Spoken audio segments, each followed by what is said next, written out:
प्यारे बच्चों, आप सभी लॉकडाउन के कारण अपने अपने घरों में हैं। ऐसे समय में हम लेकर आए हैं आपके लिए डिजी साथ कार्यक्रम। इसके माध्यम से आप प्रत्येक दिन सोमवार से शुक्रवार तक पूर्वाह्न 10 से 12 तथा अपराह्न 1 से 2 बजे तक अपने अपने कक्षाओं के अनुरूप कार्यक्रम देख सकेंगे। स्कूली शिक्षा एवं साक्षरता विभाग, झारखंड।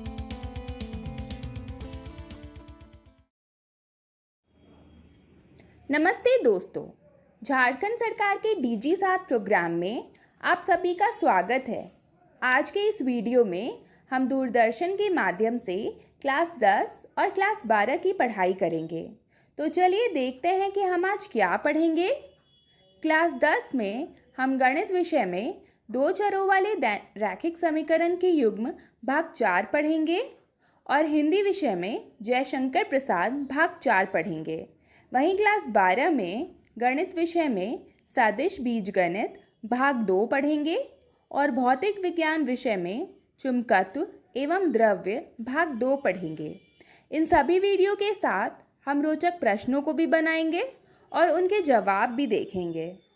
दोस्तों, आप सबसे उम्मीद है कि आपने अपनी कॉपी और कलम अपने साथ रखी होगी और आप सभी पाठ को पढ़ने के क्रम में ज़रूरी बातों को नोट भी करते जाएंगे।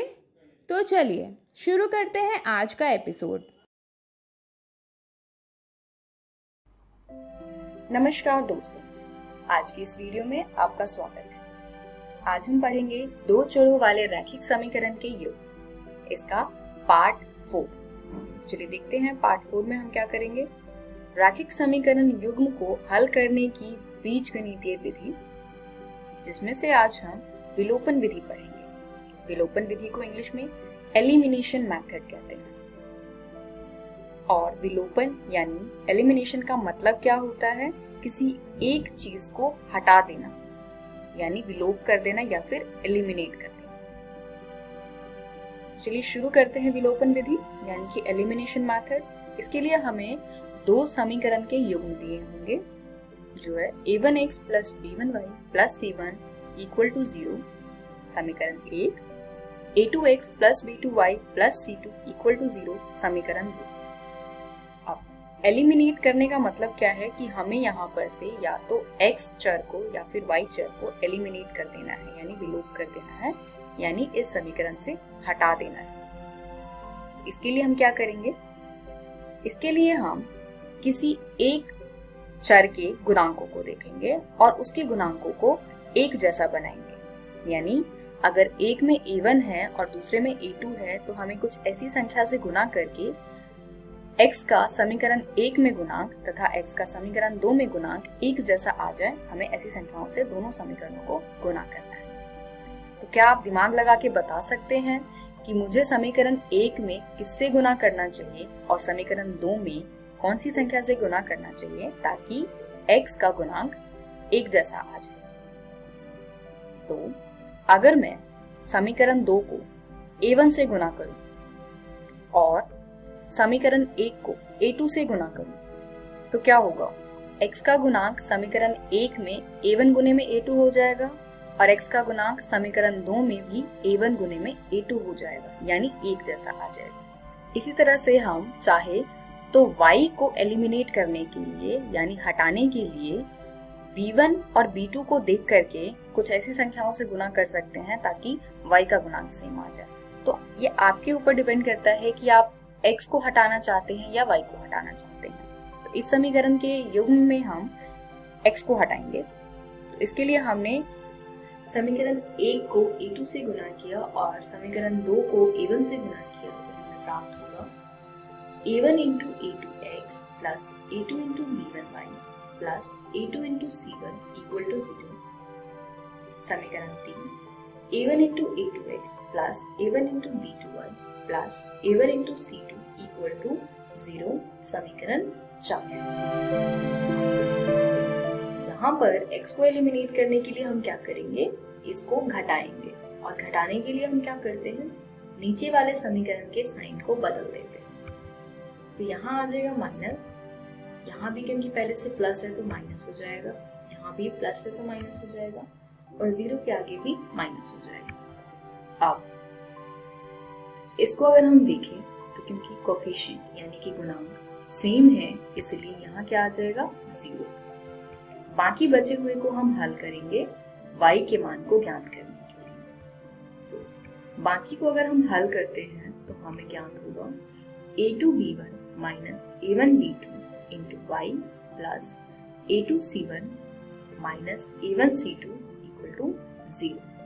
तो यहाँ से y क्या आ जाएगा, y इज इक्वल्स टू आ जाएगा माइनस a2c1 माइनस a1c2 बटे में a2b1 माइनस a1b2। अब y के इस मान को हम क्या करेंगे, हम किसी भी एक समीकरण में, चाहे तो समीकरण 1 या समीकरण 2, किसी में भी प्रतिस्थापित कर सकते हैं। जैसा हमने प्रतिस्थापन विधि में किया था कि हमें दूसरे समीकरण को ही लेना होता था अगर हमने पहले समीकरण को लिया था, बट यहाँ पर आप चाहे तो कोई भी समीकरण ले सकते हैं। तो हमने समीकरण 2 लिया जो है a2x plus b2y plus c2 equal to 0। अब हमारे पास y का मान है और इस समीकरण में भी y है, तो इस समीकरण में जहां पर y है वहां पर हम क्या करेंगे, y का मान जो हमने कैलकुलेट किया है यानी ज्ञात किया है उसको हम प्रतिस्थापित कर देंगे। तो इस प्रकार हमें ज्ञात हुआ a2x प्लस b2 इंटू में y का मान जो है minus a2 into c1 minus a1 into c2 बटे में a2 into b1 minus a1 into b2 plus c2 equal to 0। ये समीकरण 2 है। अब इस समीकरण को पूरे को अगर आप देखें तो यहाँ पर सिर्फ एक चर संख्या ज्ञात होगा आपको जो कि x है। तो सिर्फ एक चर है और एक समीकरण है, तो हम इसको हल कर सकते हैं और हमें यहाँ से x का मान ज्ञात हो जाएगा। तो यहाँ से हम x का मान ज्ञात करेंगे, y का मान हमें पहले ही मिल गया था, तो इस प्रकार यहाँ पर x और y दोनों का ही मान प्राप्त हो जाएगा। एक और चीज, यहाँ पर a1, a2, b1, b2 बहुत कॉम्प्लिकेटेड सा लग रहा है देखने में, पर एक्चुअल में जब हम क्वेश्चन सॉल्व करते हैं तो इतना कॉम्प्लिकेटेड नहीं होता, क्योंकि वहाँ पे a2 कोई संख्या होगी, c1 कोई संख्या होगा, दोनों मल्टीप्लाई हो जाएंगे यानी गुणा होकर के कोई एक सिंपल सी संख्या हमें मिल जाएगी। तो इतना कॉम्प्लिकेटेड होगा नहीं एक्चुअली। तो हम क्वेश्चंस देखते हैं आगे एग्जांपल्स और जानते हैं कि किस तरीके से हमें एलिमिनेशन मेथड अप्लाई करना है और क्वेश्चंस को सॉल्व करना है। उदाहरण देखते हैं, विलोपन विधि द्वारा निम्न रैखिक समीकरण युग्म को हल कीजिए। x प्लस वाई बराबर 14 समीकरण 1 है, x माइनस वाई बराबर 4 समीकरण 2 है। चलिए इसको हल करते हैं विलोपन विधि से। दोनों समीकरणों को हम लिखेंगे एक के ऊपर एक और फिर देखेंगे कि क्या इसके कोफिशिएंट्स यानी गुणांक बराबर है या नहीं। तो अब हम यहाँ पर देख रहे हैं कि यहाँ x का गुणांक भी पहले से ही बराबर है तथा y का गुणांक भी पहले से ही बराबर है। तो हम x को लेके हल करते हैं। क्योंकि x का गुणांक पहले से बराबर है तो हमें किसी संख्या से इसको गुना करने की आवश्यकता नहीं है। तो हम अब क्या करेंगे, हम सिर्फ इसको घटाएंगे, जिसके लिए हम नीचे वाले समीकरण के साइन को बदल देंगे। तो यहाँ आ जाएगा x के आगे माइनस क्योंकि x प्लस में है पहले से, y के आगे प्लस क्योंकि y पहले से माइनस में है और 4 के आगे माइनस क्योंकि 4 पहले से प्लस में है। तो x में से x घट के 0 हो जाएगा, प्लस का y और प्लस का y दोनों 2y हो जाएगा, बराबर में 14 माइनस 4 बराबर आ जाएगा 10 के।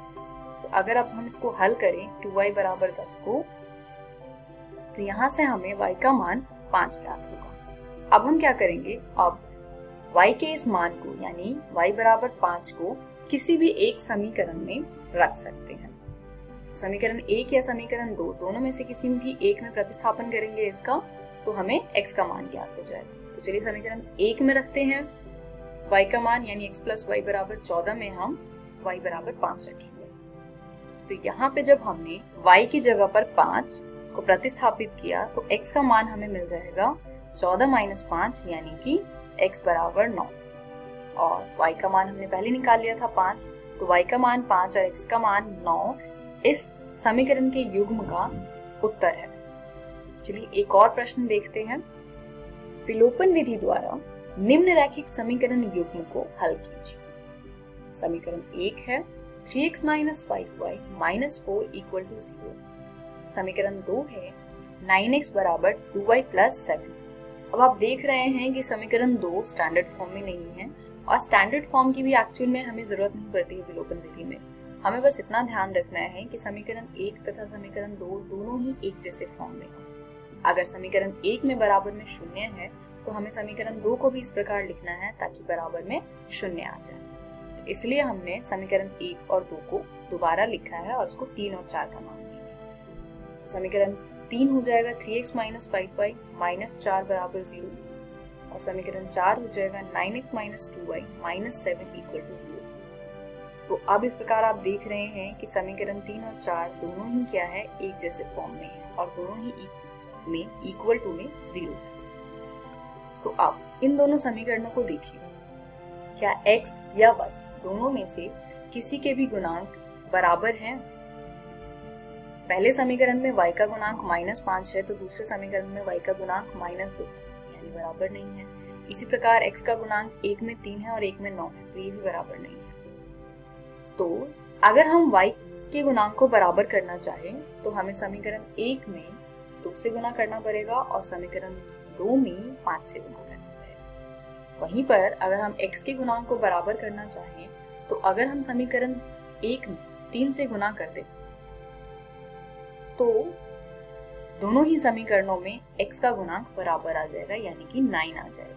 तो हम यही करेंगे, हम समीकरण 1 में 3 से गुना करेंगे। तो 3 से गुना करने के बाद हमें क्या प्राप्त होगा, 9x minus 15y minus 12 equal to 0। अब क्योंकि दोनों ही इक्वेशंस में x का जो गुणांक है वो बराबर है तो अब हम यहाँ पर विलोपन विधि का प्रयोग कर सकते हैं और हम क्या करेंगे, नीचे वाले समीकरण के साइन को बदल देंगे। ये हो जाएगा माइनस का 2y की जगह पे हम प्लस 2y कर देंगे, माइनस का 7 है तो यहाँ प्लस कर दिया हमने। अब 9x माइनस 9x क्या हो जाएगा, 0, और इसको अगर हम हल करते हैं तो माइनस 15y प्लस का 2y हो जाएगा माइनस 13y। इसी तरह से माइनस का 12 प्लस का 7 हो जाएगा माइनस 5 इक्वल टू 0। अब यहाँ से हम y का मान ज्ञात कर सकते हैं इस समीकरण से। तो इस समीकरण को हल कीजिए, यहाँ से आ जाएगा y बराबर -5/13। अब y का तो हमें मिल गया अचर संख्या। अब y के मान को हम समीकरण 1 या 2 में से किसी में भी प्रतिस्थापित कर सकते हैं, वहां से हमें x का मान ज्ञात हो जाएगा। तो y के इस मान को हम क्या करेंगे, किसी एक समीकरण, चलिए पहले समीकरण में जो समीकरण 1 था उसमें प्रतिस्थापित करते हैं। तो यहाँ से आ जाएगा हमारे पास 3x माइनस 5 इंटू में -5/13 -4 इक्वल टू 0। इसको आगे हल करेंगे हम तो हो जाएगा 3x बराबर -25/13 प्लस 4, और -25/13 प्लस 4 को जोड़ने पर आ जाएगा 27/13। ये जाएगा 3x इक्वल टू 27/13। और x का मान ज्ञात करने के लिए हम क्या करेंगे, x के साथ जो 3 है उसको हम दूसरी तरफ हर में ले जाएंगे। ये हो जाएगा 27/39। अब आप देख रहे हैं कि दोनों में ही 3 कॉमन है, तो उससे अगर हम काटते हैं 27 को तो 9 बार में कटेगा और 39 को काटेंगे तो 13 बार में कटेगा। तो ये हो जाएगा x बराबर 9/13। तो x बराबर 9/13 तथा y बराबर -15/13 इस समीकरण का हल है। इस वीडियो में हमने क्या सीखा, एक रैखिक समीकरण युग्म को हल करने की बीजगणितीय विधि जिसमें हमने विलोपन विधि यानी कि एलिमिनेशन मेथड आज पढ़ा। अगली वीडियो में हम सेम टॉपिक का वज्र गुणन विधि पढ़ेंगे जिसको इंग्लिश में क्रॉस मल्टीप्लिकेशन मेथड कहते हैं। क्रॉस मल्टीप्लिकेशन मेथड दिखने में थोड़ा टफ लगता है, बट आप इसके फॉर्मूले को या फिर किस तरीके से हम अप्रोच करते हैं क्वेश्चन को वो ध्यान से देख लेंगे तो आप इजीली कर पाएंगे इस क्वेश्चन को। तो तब तक आप लोग NCERT बुक के 3.4 एक्सरसाइज को हल कीजिए। 3.5 एक्सरसाइज यानी कि क्रॉस मल्टीप्लिकेशन वाला जो एक्सरसाइज है यानी अध्याय है उसको हम हमारी नेक्स्ट वीडियो में करेंगे। Thank you.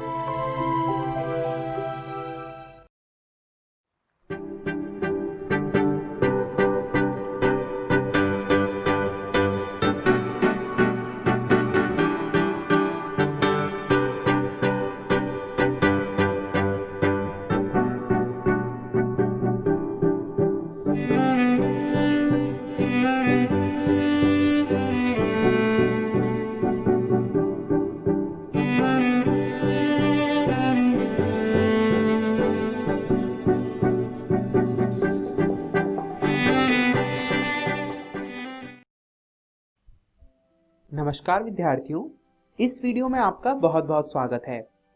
इस वीडियो में हम आत्मकथ्य की शेष कविता का अध्ययन करेंगे। आइए शुरू करते हैं। आज की इस वीडियो में सबसे पहले हम पाठ का प्रसंग जानेंगे। इसके बाद हम पंक्ति संख्या 15 से 22 का अर्थ जानेंगे। आइए बिना देर करे शुरू करते हैं इस वीडियो को। कविता के इस अंश में कवि बहुत ही निराश है, उदास है, उसका जीवन कष्टों से भरा है। फिर भी वह किसके सहारे अपना जीवन जी रहा है, उसका वर्णन कवि ने किया है। साथ ही कवि कहता है कि वह आत्मकथा नहीं लिखना चाहता। इसके पीछे एक बहुत बड़ा कारण है जिसका वर्णन वह इस कविता में करता है। कवि अपने दुख का वर्णन इस अंश में कर रहा है। आइए विद्यार्थियों, अब हम इस कविता का अर्थ जानते हैं। कवि कहता है, जिसके अरुण कपोलों की मतवाली सुंदर छाया में अनुरागिनी उषा लेती थी निज सुहाग मधुमाया में। यहां अरुण कपोलों का अर्थ है लाल गाल और अनुरागिनी का अर्थ है प्रेम से भरी और उषा का अर्थ है भोर। विद्यार्थियों, कवि यहां अपने उस स्वप्न का वर्णन कर रहा है जिसके सहारे अपने कष्टों भरे और दुख से भरे इस जीवन को वह जी रहा है।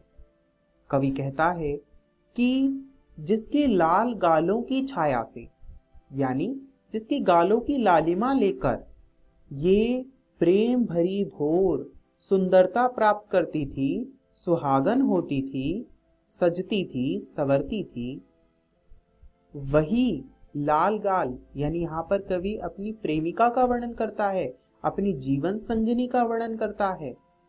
कवि यहाँ पर अपनी पत्नी का वर्णन करता है, उसके साथ बिताए हुए पलों का वर्णन करता है। वह कहता है, उसकी स्मृति पाथ्य बनी है थके पथिक की पंथा की, सीवन को उधेड़ कर देखोगे क्यों मेरी कंथा की। स्मृति का अर्थ होता है याद और पाथ्य का अर्थ होता है सबल। पंथा का अर्थ होता है रास्ता।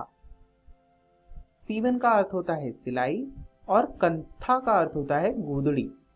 क्योंकि ये कविता प्रतीकात्मक है, इसीलिए यहाँ पर कंथा का अर्थ अंतर्मन भी है।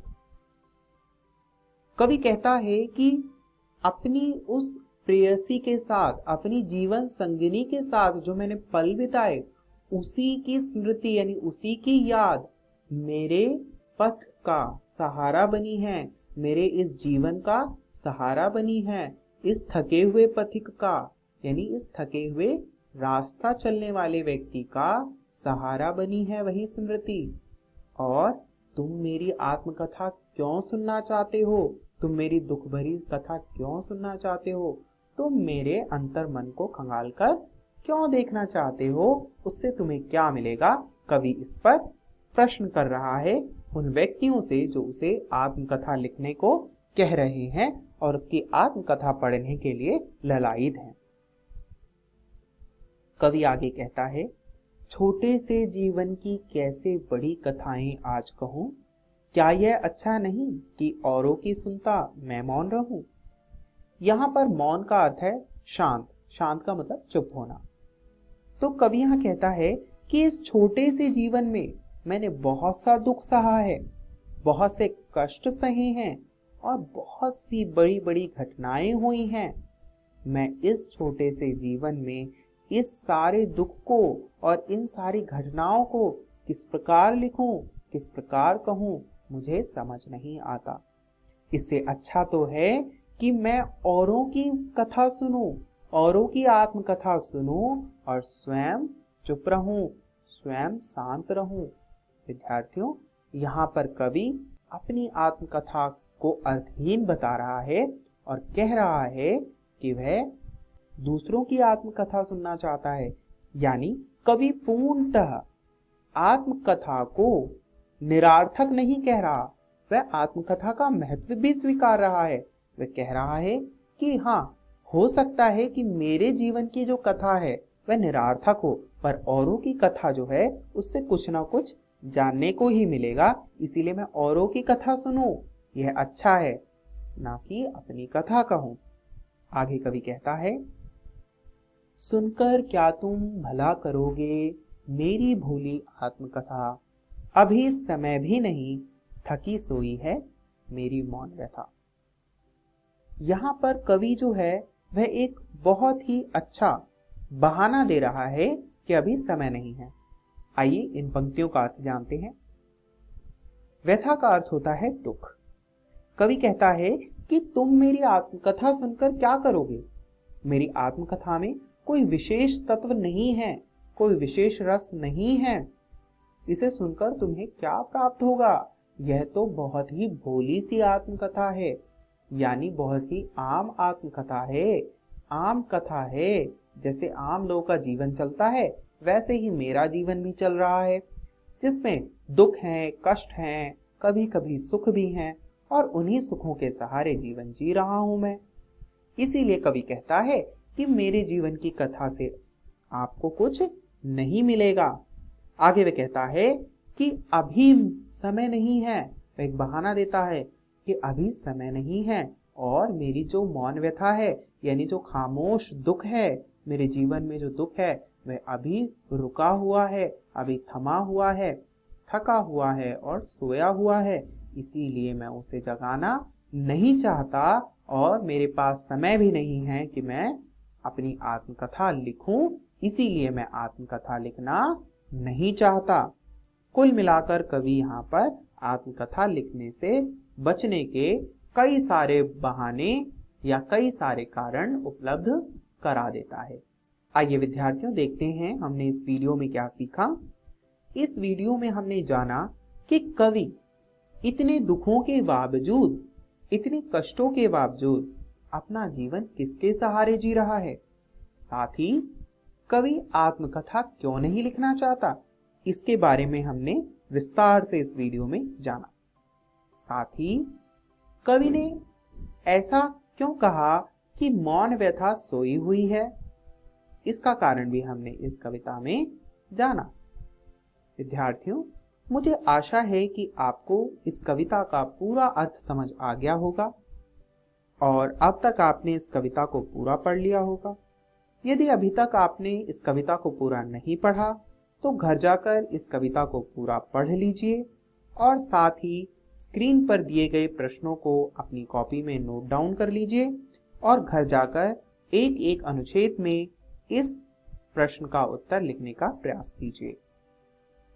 अगली वीडियो देखने के लिए अगली कविता पढ़कर आएं, जो कि आपकी हिंदी की पाठ्य पुस्तक क्षितिज भाग 2 के पृष्ठ संख्या 31 से 34 पर दी गई है। इस वीडियो को देखने के लिए बहुत बहुत धन्यवाद।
नमस्कार दोस्तों, आज हम अध्याय सदिश बीजगणित का भाग 2 पढ़ने वाले हैं।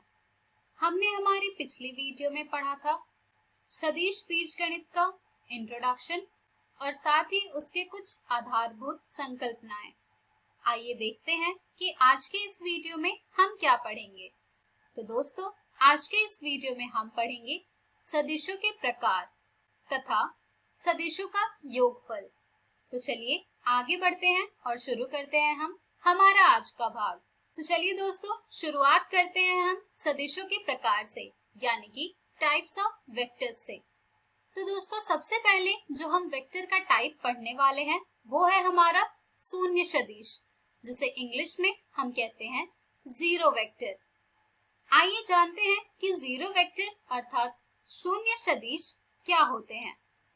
तो दोस्तों, एक सदिश जिसके प्रारंभिक एवं अंतिम बिंदु संपाती होते हैं शून्य सदिश कहलाता है, यानी कि वैसे वेक्टर जिसका कि इनिशियल और फाइनल पॉइंट कोइंसाइड करे, वैसे वेक्टर को हम कहते हैं जीरो वेक्टर।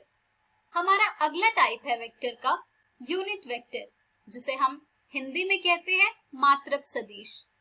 तो दोस्तों, ये कैसा वेक्टर होता है, आइए जानते हैं।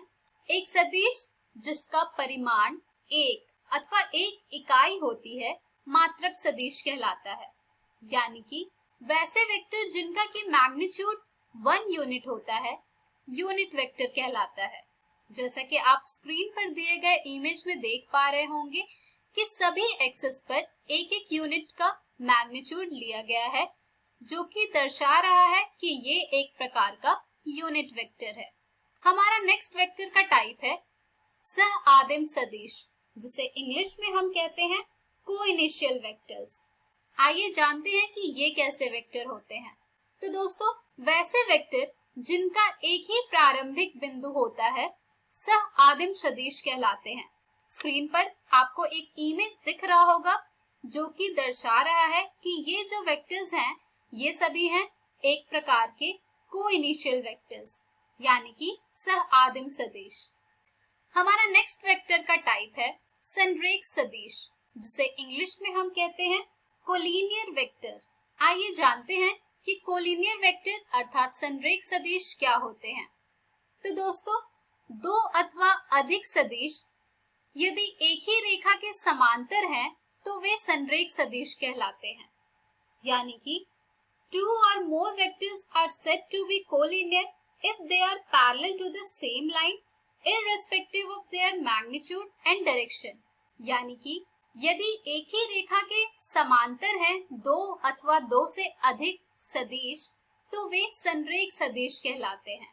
स्क्रीन पर आपको इस पर आधारित एक उदाहरण दिखाया गया है, जिससे कि आपको समझ आ रहा होगा कि जहाँ पर एक ही रेखा के समांतर दो या दो से अधिक सदिश होते हैं वे संरेख सदिश कहलाते हैं।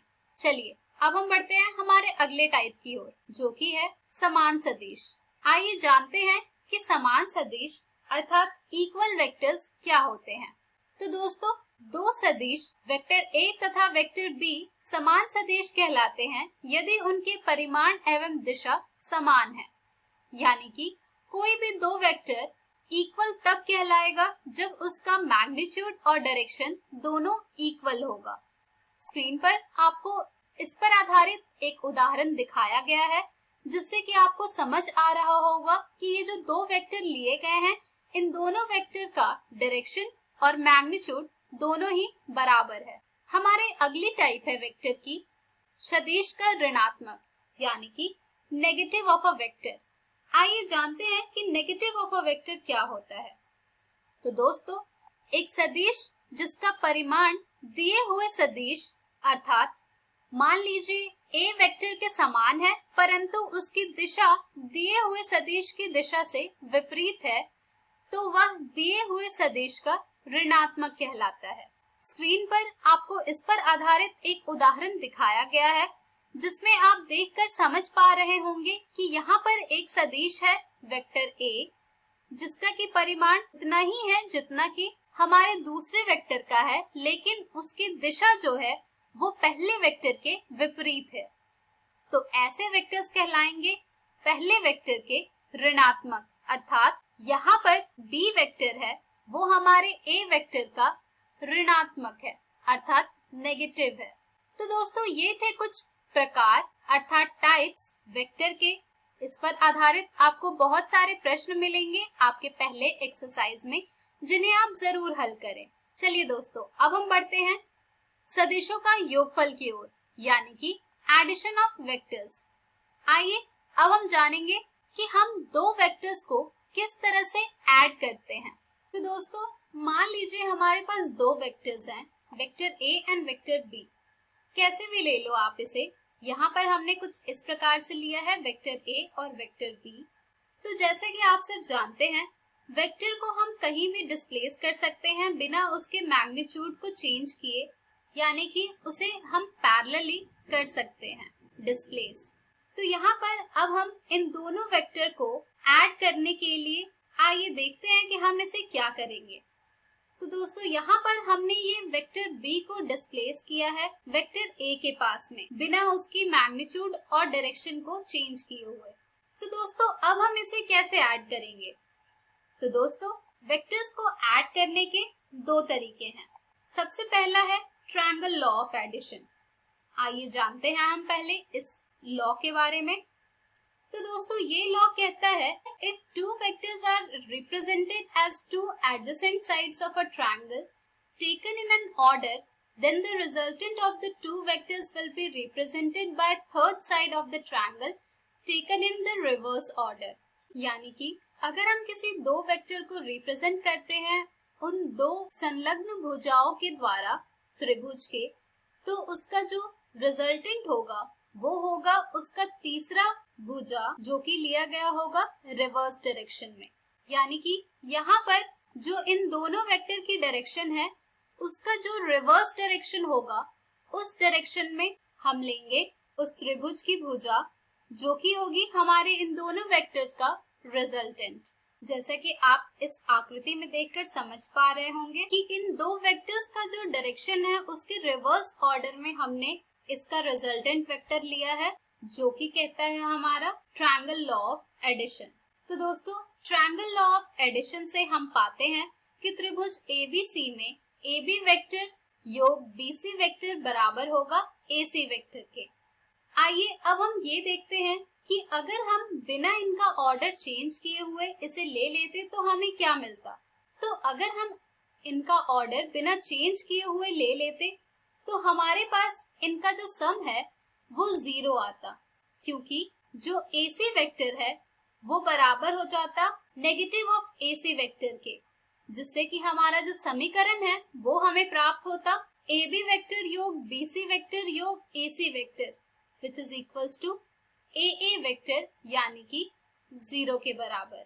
इसलिए हम ऐसा नहीं करते हैं, यानी कि ट्रायंगल लॉ के अगेंस्ट नहीं जाते वेक्टर्स को ऐड करने के लिए। आइए अब हम देखेंगे difference of vector. Difference of vector में हम क्या करेंगे। तो दोस्तों मान लीजिए कि हमारा जो b वेक्टर है इसका हम नेगेटिव ले रहे हैं। तो जब हम इसका नेगेटिव लेंगे तो यानी कि ये जो b वेक्टर है इसका डायरेक्शन चेंज हो जाएगा। तो दोस्तों जब इसका डायरेक्शन चेंज हो जाएगा तो हमारे पास ये कुछ इस प्रकार का आएगा। तो यहाँ पर भी आप देख पा रहे हैं कि ट्रायंगल लॉ को यूज करके हम यहाँ पर इसका रिजल्टेंट फाइंड करते हैं जो कि यहाँ पर हमें मिल रहा है a vector minus b vector, जो कि हमें कैसे मिल रहा है, ये हमें मिल रहा है a vector plus minus b vector which is equals to a vector minus b vector. यानी कि जब आप a वेक्टर में negative of b vector add करेंगे तो आपको इन दोनों वेक्टर का डिफरेंस मिल जाएगा जो कि ट्रायंगल लॉ को फॉलो कर रहा है। तो यहाँ से हमें मिल रहा है त्रिभुज ABC डैश में AB वेक्टर योग BC dash vector is equals to AC dash vector. चलिए दोस्तों अब हम बढ़ते हैं हमारे दूसरे लॉ ऑफ वेक्टर एडिशन की ओर जो कि है parallelogram law of vector addition, जिसे हिंदी में हम कहते हैं समांतर चतुर्भुज नियम। तो दोस्तों इस नियम के अनुसार क्या होता है, यदि एक समांतर चतुर्भुज की दो संलग्न भुजाओं से निरूपित किए जाने वाले परिमाण एवं दिशा सहित दो सदिश A तथा B हैं, तब समांतर चतुर्भुज की इन दोनों भुजाओं के उभयनिष्ठ बिंदु से गुजरने वाला विकर्ण इन दोनों सदिशों के योग का परिमाण एवं दिशा सहित निरूपित करता है। स्क्रीन पर आपको दिख रहा होगा कि एक समांतर चतुर्भुज है ABCD। इस चतुर्भुज में मान ले रहे हैं हम कि दो सदिश हैं, वेक्टर A और वेक्टर B। इन दोनों वेक्टर के उभयनिष्ठ बिंदु से गुजरने वाला जो विकर्ण होगा वो विकर्ण दर्शाएगा हमारा इन दोनों सदिश का योग और साथ ही उनके परिणाम और दिशा सहित को भी निरूपित करेगा। और यही है हमारा समांतर चतुर्भुज नियम। तो दोस्तों, सदिशों का योगफल हम किस प्रकार से ज्ञात करते हैं, आपको अच्छी तरह से समझ आ गया होगा। पहला है हमारा त्रिभुज नियम और दूसरा है समांतर चतुर्भुज नियम सदिश योग का। आइए अब हम बढ़ते हैं इनके कुछ गुणधर्म की ओर। तो दोस्तों, सदिश योगफल के गुणधर्म में सबसे पहला जो गुणधर्म है वो है दो सदिशों A तथा B के लिए सदिश A योग सदिश B बराबर होगा सदिश B योग सदिश A के, जो कि है हमारी क्यूमुटेटिव लॉ। तो आइए सिद्ध करते हैं इसे। स्क्रीन पर आपको एक समांतर चतुर्भुज दिख रहा होगा ABCD, जिसमें कि हमने दो सदिश को दर्शाया है, सदिश A तथा सदिश B, जिसमें कि हम त्रिभुज ABC में त्रिभुज नियम का उपयोग करेंगे तो हमें यहाँ से AC सदिश प्राप्त होगा सदिश A योग सदिश B। इसी प्रकार से जब हम समांतर चतुर्भुज के नियम को देखेंगे तो यहाँ से हमें ये प्राप्त हो जाएगा कि समांतर चतुर्भुज की सम्मुख भुजाएं समान एवं समांतर होती हैं, इसलिए जो AD सदिश है वो बराबर होगा BC सदिश के यानी कि B सदिश के, और साथ ही DC सदिश जो है वो बराबर होगा AB सदिश के यानी कि A सदिश के। तो यहाँ पर वापस से हम त्रिभुज नियम का प्रयोग करेंगे त्रिभुज ADC में, तो यहाँ से हमें प्राप्त हो जाएगा AC सदिश का मान बराबर सदिश B योग A के, जिससे कि सिद्ध हो जाएगा कि सदिश A योग B बराबर है सदिश B योग A के। तो दोस्तों, ये था हमारा पहला गुणधर्म। हमारा दूसरा गुणधर्म है तीन सदिशों A, B तथा C के लिए सदिश A योग सदिश B योग सदिश C बराबर होगा A सदिश योग B तथा C सदिश के। तो दोस्तों, ये आपके लिए एक प्रकार का कार्य होगा जिसमें आपको सिद्ध करना है कि कैसे ये तीनों सदिश बराबर होंगे। आपको उदाहरण के लिए यहाँ पर इसकी आकृति दर्शा दी जा रही है, जिससे कि आप इसका अनुमान लगा पाएं और फिर इसे बराबर दिखाकर अपने शिक्षक को दिखाएं। यहाँ पर हम कुछ इस प्रकार से इसे सिद्ध करेंगे कि ये कैसे दोनों बराबर हैं। इस आकृति से आप इन्हें सिद्ध कीजिए कि ये बराबर हैं और साथ ही आपका सदिश योगफल के गुणधर्म समाप्त होते हैं। तो दोस्तों, आशा करती हूँ कि आपको ये सभी चीजें अच्छी तरह से क्लियर हुई होंगी। इन पर आधारित आपको बहुत से प्रश्न आपको आपकी NCERT पुस्तक में मिल जाएंगे, जिन्हें आप जरूर हल करें। तो दोस्तों, आज के इस वीडियो में हमने सीखा सदिशों के प्रकार तथा सदिशों का योगफल। हम हमारे अगली वीडियो में जानेंगे एक अदिश से सदिश का गुणन। धन्यवाद।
हेलो दोस्तों, आज की इस कक्षा में आप सभी का स्वागत है। दोस्तों, आज की इस कक्षा में हम एक नया अध्याय आरंभ करेंगे जिसका नाम है चुंबकत्व एवं द्रव्य। इस वीडियो में हम इस अध्याय का पहला भाग समझेंगे। दोस्तों, चुंबक शब्द यूनान के एक द्वीप मैग्नीशिया के नाम से व्युत्पन्न है, जहां बहुत पहले लगभग 600 ईसा पूर्व चुंबकीय अयस्कों के भंडार मिले थे। इस द्वीप के गडरियों ने शिकायत की कि उनके लकड़ी के जूते जिनमें कीलें लगी हुई थीं, कई बार जमीन से चिपक जाते थे। लोहे की टोपी चढ़ी उनकी लाठी भी इसी प्रकार प्रभावित होती थी। चुंबकों के इस आकर्षित करने वाले गुण ने उनका घूमना फिरना दूभर बना दिया था। इसके अलावा चुंबकों का दैशिक गुण भी होता है। यदि आप चुंबक का एक पतला लंबा टुकड़ा स्वतंत्रता पूर्वक लटकाएं, तो ऐसा करने पर यह हमेशा उत्तर दक्षिण दिशा की ओर अनुदिश ठहरता है। ऐसा ही व्यवहार तब भी देखने में आता था जब इसको एक कॉर्क के ऊपर रखकर ठहरे हुए पानी में तैराया जाता था। प्राकृतिक रूप से पाए जाने वाले लोहे के एक अयस्क मैग्नेटाइट का नाम एक लोड स्टोन है, जिसका अर्थ है लीडिंग स्टोन अर्थात मार्गदर्शक पत्थर। दोस्तों, प्रत्येक चुंबक का इस प्रकार स्वतंत्रता पूर्वक लटकाए जाने पर उत्तर दक्षिण दिशा के अनुदिश ठहरने के पीछे का कारण समझाया था एक भौतिक शास्त्री विलियम गिलबर्ट ने। उनका कहना था कि हमारी पृथ्वी खुद एक विशाल चुंबक की तरह ही होती है, जिसके कारण बाकी सारे चुंबक इसकी दिशा के अनुदिश ठहर जाते हैं। तो दोस्तों, चुंबकों से संबंधित इन सभी गुणों को हम इस 5वें अध्याय चुंबकत्व एवं द्रव्य में जानेंगे। तो आइए शुरू करते हैं इसका पहला भाग, जिसमें सबसे पहले हम समझेंगे चुंबकत्व का परमाणु दृश्य। इसके बाद देखेंगे एक छड़ चुंबक को तथा उससे जुड़े कुछ गुणों को। इसके बाद देखेंगे कि किसी छड़ चुंबक तथा धारावाही परिनालिका में क्या समतुल्यता होती है। और अंत में चुंबकीय क्षेत्र रेखाएं और उनकी प्रकृति को। तो आइए शुरू करते हैं इसका प्रथम भाग, पहले विषय चुंबकत्व के परमाणु दृश्य के साथ। दोस्तों, हमने पिछले अध्याय में यह जाना था कि किसी गतिमान आवेश के कारण विद्युत धारा उत्पन्न होती है और इसी कारण से चालक के आसपास एक चुंबकीय क्षेत्र का निर्माण हो जाता है। अब जैसा कि हम जानते ही हैं कि प्रत्येक परमाणु में ऋणात्मक आवेश यानी इलेक्ट्रॉन नाभिक के चारों ओर एक बंद लूप में गति करते रहते हैं, अर्थात प्रत्येक परमाणु का कुछ न कुछ चुंबकीय क्षेत्र होता है। किसी साधारण पदार्थ के अंदर यह चुंबकीय द्विध्रुव यादृच्छिक रूप से बटे यानी रैंडमली डिस्ट्रीब्यूटेड रहते हैं, जिसके कारण कुल चुंबकीय क्षेत्र शून्य हो जाता है। किंतु किसी प्राकृतिक चुंबक में इन द्विध्रुवों का विस्तार एक जैसा होता है, जिस कारण इनके आसपास एक मजबूत चुंबकीय क्षेत्र बन जाता है। दोस्तों, प्रकृति में पाए जाने वाले चुंबक जैसे कि मैग्नेटाइट का आकार नियमित नहीं होता, किंतु इनके उपयोग अत्यधिक होने के कारण कुछ कृत्रिम यानी आर्टिफिशियल चुंबक भी बनाए जाते हैं। ऐसे चुंबक प्राय नरम लोहे के बने होते हैं तथा इनका एक नियमित आकार भी होता है। दोस्तों, यदि हम एक इसी प्रकार के चुंबक को लौह रेतन यानी आयरन फिलिंग्स के ऊपर रखें, तो यह चुंबक उन्हें आकर्षित कर लेते हैं। लौह रेतन के पैटर्न यह इंगित करते हैं कि चुंबक के दो ध्रुव होते हैं, वैसे ही जैसे वैद्युत द्विध्रुव के धनात्मक एवं ऋणात्मक आवेश। इसके अतिरिक्त जैसा कि हमने पहले भी कहा था कि प्रत्येक चुंबक में दैशिक गुण होता है, यानी कि प्रत्येक चुंबक स्वतंत्रता पूर्वक लटकाए जाने पर उत्तर दक्षिण दिशा के अनुदिश ठहर जाती है। इसके अतिरिक्त चुंबक के भिन्न ध्रुवों में आकर्षण तथा एक समान ध्रुवों में प्रतिकर्षण होता है। साथ ही अगर किसी चुंबक के दोनों ध्रुवों को अलग करने के लिए हम अगर उसे बीच में से कुछ इस तरह से काटें तो हमें चुंबक के दो पृथक ध्रुव प्राप्त नहीं होते। और यदि इस चुंबक को कुछ इस तरह से काटा जाए तो हमें अलग अलग ध्रुव नहीं मिलते। यानी हम ये कह सकते हैं कि किसी चुंबक के उत्तर और दक्षिण ध्रुवों को अलग अलग नहीं किया जा सकता। यदि किसी छड़ चुंबक को दो भागों में विभाजित किया जाए तो हमें दो छोटे अलग अलग छड़ चुंबक मिल जाएंगे जिनका चुंबकत्व क्षीण होगा। आइए अब समझते हैं किसी छड़ चुंबक और धारावाही परिनालिका में क्या समानता होती है। दोस्तों, हम ये तो जानते हैं कि एक धारावाही चालक अपने इर्द गिर्द चुंबकीय क्षेत्र बनाता है। किसी एक बंद लूप की वजह से बनने वाले चुंबकीय क्षेत्र कुछ इस प्रकार से होता है, यानी कि ठीक एक छड़ के चुंबक के जैसा। अब यदि एक परिनालिका को देखा जाए तो वह बहुत सारे ऐसे ही बंद लूपों का समायोजन होता है, या हम ये भी मान सकते हैं कि ये बहुत सारे छोटे छोटे चुंबकों का समायोजन होता है, जिसकी वजह से बनने वाले चुंबकीय क्षेत्र ठीक वैसा ही होता है जैसे कि एक छड़ चुंबक का। आइए अब बात करते हैं चुंबकीय क्षेत्र से जुड़े कुछ और गुणों की, जैसे कि चुंबकीय क्षेत्र रेखाओं की। दोस्तों, जब किसी चुंबकीय क्षेत्र में एकांक उत्तरी ध्रुव को रखा जाए तो यह एकांक उत्तरी ध्रुव गति करने के लिए जिस पथ का अनुसरण करता है उन वक्र रेखाओं को चुंबकीय क्षेत्र रेखाएं कहा जाता है। ये चुंबकीय रेखाएं बंद वक्र के रूप में होती हैं। इसके अतिरिक्त किसी भी चुंबकीय क्षेत्र रेखा पर खींची गई स्पर्श रेखा उस बिंदु पर चुंबकीय क्षेत्र की दिशा को व्यक्त करती है। और दोस्तों, दो चुंबकीय क्षेत्र रेखाएं कभी भी एक दूसरे को नहीं काटती।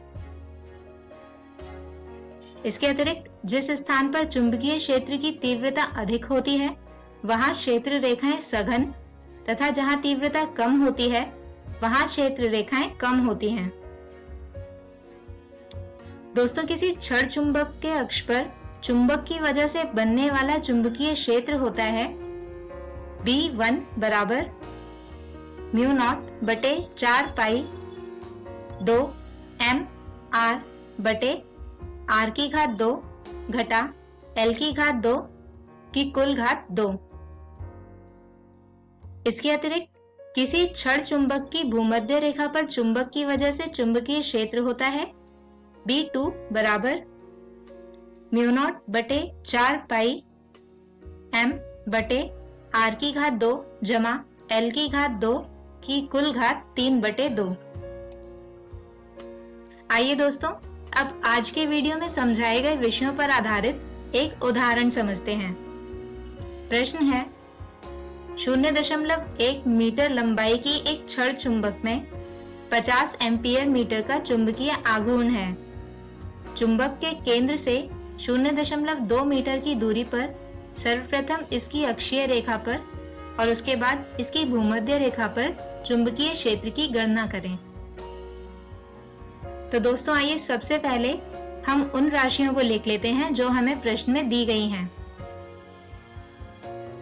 दोस्तों, यहाँ पर हमें छड़ चुंबक में चुंबकीय आघूर्ण यानी M दिया है 50 एम्पीयर मीटर, जबकि R है 0.2 मीटर। इसके अलावा चुंबक की लंबाई यानी 2L बराबर है 0.1 मीटर के, यहाँ से L आता है 0.05 मीटर। तो दोस्तों, यहाँ से M आएगा छोटा m गुणा 2L यानी 50 गुणा 0.1 अर्थात 5 एम्पीयर मीटर स्क्वायर। अब जैसा कि हम जानते हैं कि किसी चुंबक की अक्षीय रेखा पर चुंबकीय क्षेत्र होता है B1 बराबर μ0/4 पाई 2 m/r/2 घटा l/2 की कुल घात 2। तो इस समीकरण में सभी राशियों का मान रखने और इसे हल करने पर चुंबकीय क्षेत्र आता है B1 बराबर 1.42 गुणा 10 की घात ऋणात्मक 4 टेस्ला। इसके अतिरिक्त प्रश्न में पूछा गया है कि इस चुंबक की भूमध्य रेखा पर चुंबकीय क्षेत्र क्या होगा। तो दोस्तों, चुंबक की भूमध्य रेखा पर चुंबकीय क्षेत्र होता है B2 बराबर μ0/4 पाई m/r² जमा l² की कुल घात 3/2। दोस्तों, यहाँ भी इस समीकरण में सभी राशियों का मान रखने तथा हल करने पर चुंबकीय क्षेत्र आता है B2 बराबर 5.708 गुणा 10 की घात ऋणात्मक 5 टेस्ला। तो दोस्तों, आज के इस वीडियो को हम यहीं पर खत्म करते हैं और एक बार जल्दी से दोहरा लेते हैं आज के वीडियो में समझाए गए विषयों को। दोस्तों, आज के इस वीडियो में हमने समझा चुंबकत्व का परमाणु दृश्य, जिसके बाद जाना क्षण चुंबक और उससे जुड़े कुछ गुणों को। इसके बाद हमने जाना क्षण चुंबक तथा धारावाही परिनालिका में समतुल्यता और अंत में देखा चुंबकीय क्षेत्र रेखाओं को। कल के वीडियो में हम समझेंगे चुंबकत्व एवं गाउस नियम और इसके अतिरिक्त भूचुंबकत्व को। तब तक के लिए गुड बाय।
हेलो दोस्तों, आशा है आप सबको आज पाठ पढ़ के बहुत मज़ा आया होगा।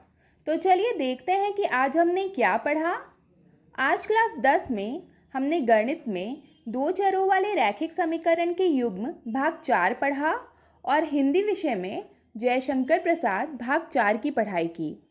वहीं क्लास 12 में गणित में सदिश बीजगणित भाग 2 पढ़ा और भौतिक विज्ञान में चुंबकत्व एवं द्रव्य भाग 1 पढ़ा और इन वीडियो पर आधारित रोचक प्रश्नों को भी बनाया।